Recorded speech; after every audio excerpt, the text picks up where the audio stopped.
সোলাস varsity English প্রোগ্রামের পক্ষ থেকে আজকের ক্লাসেও তোমাদেরকে স্বাগত জানাচ্ছি। আমরা গত ক্লাসে ডিটারমিনার ডি এর প্রথম পার্ট দেখেছি, আজকে সেকেন্ড পার্ট দেখব।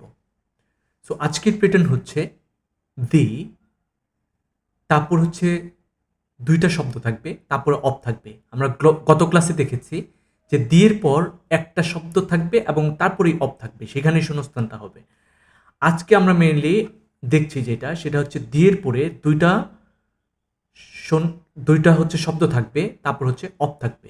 এটা হচ্ছে দি অফের প্যাটার্ন।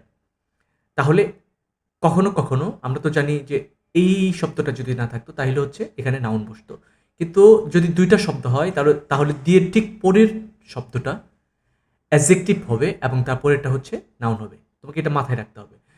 নাউনের ঠিক আগে যদি শূন্যস্থান থাকে এবং তার আগে যদি একটা দি থাকে এবং শেষে পরে যদি একটা অফ থাকে, তাহলে মনে রাখবা এখানে একটা অ্যাডজেক্টিভ বসাতে হবে।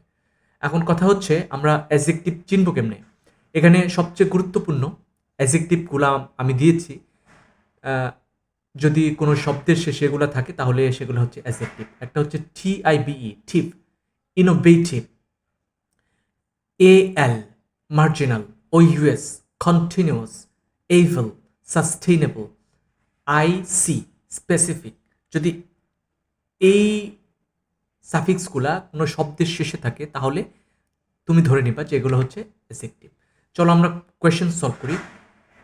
The dash impact of the new educational policy is still being debated. এখন দেখো, আমরা এখানে দি ডিটারমিনার পাচ্ছি, তারপরে অফ পাচ্ছি, তার আগে একটা শব্দ, সেটা হচ্ছে নাউন। সো ঠিক নাউনের আগেরটা আমার এখানে হবে হচ্ছে অ্যাডজেক্টিভ। অ্যাডজেক্টিভ হচ্ছে ন্যাশনাল, AL যুক্ত শব্দটাই হচ্ছে অ্যাডজেক্টিভ। সো চলো দ্বিতীয় কোয়েশ্চেনটা দেখি। The dash authority of the regional directors simplifies the decision making process. দেখো, দি পাচ্ছি, তারপরে অথরিটি পাচ্ছি, তারপরে অফ পাচ্ছি। অথরিটি হচ্ছে এখানে নাউন, সো দি এবং অফের মাঝখানে দুইটা শব্দ, প্রথমটা হবে হচ্ছে অ্যাডজেক্টিভ। সো অ্যাডমিনিস্ট্রেটিভ, এটা হচ্ছে অ্যাডজেক্টিভ। কোনো শব্দের শেষে যদি হচ্ছে TIBE যুক্ত থাকে সেটা হচ্ছে অ্যাডজেক্টিভ।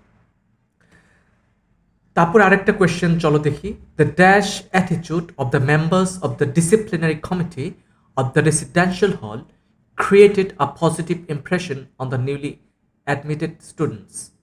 সো দেখো, আমার সবসময় মাথায় রাখতে হবে আমি আগে শূন্যস্থানের জায়গাটুকু দেখবো এবং সেইখান থেকেই ক্লো খোঁজার চেষ্টা করব যে আমাকে কি সমাধান করতে হবে।